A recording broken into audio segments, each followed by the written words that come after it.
Hola a todos, bienvenidos a mi canal Jackie Te Ayuda. Gracias por siempre estarme apoyando con estos videos. Y bueno, este es un video muy particular porque como ven ustedes, mi background, mi fondo es totalmente diferente al que suelo tener porque nos mudamos. Ya no estamos viviendo en el departamento en la ciudad de Nueva York, nos hemos mudado a Upstate New York.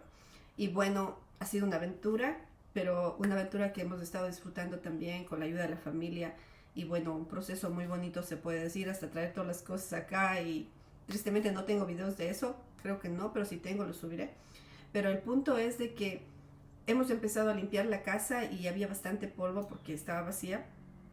Así es que la voz la tengo como la tengo porque empecé a usar la mascarilla al día siguiente que empecé a limpiar. Así es que bueno, ya me hizo mal. Recomendación número 1, si se está mudando, use su mascarilla todo el tiempo desde el primer día, no desde el día siguiente, para que el polvo no le afecte.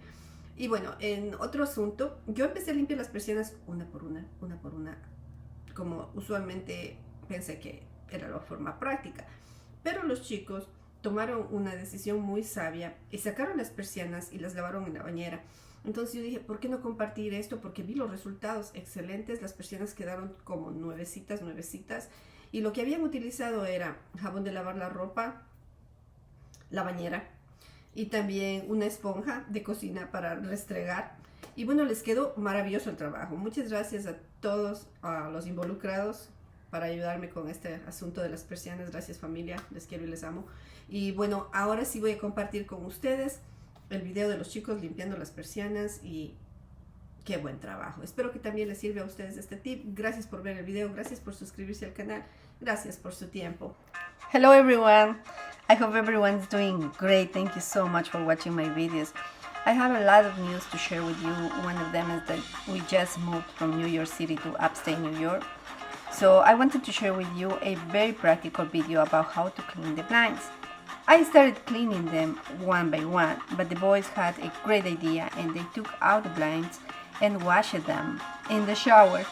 They used laundry detergent and a dish sponge and the result was amazing. After they washed them, they put the blinds under the sun and they dry easily. So it's a very practical way to clean the blinds. You will see the results and I hope you are enjoying this video. Thank you very much for all of your support and please don't forget to subscribe to my channel and also give me a thumbs up if you enjoyed this video. Thank you. Bye bye.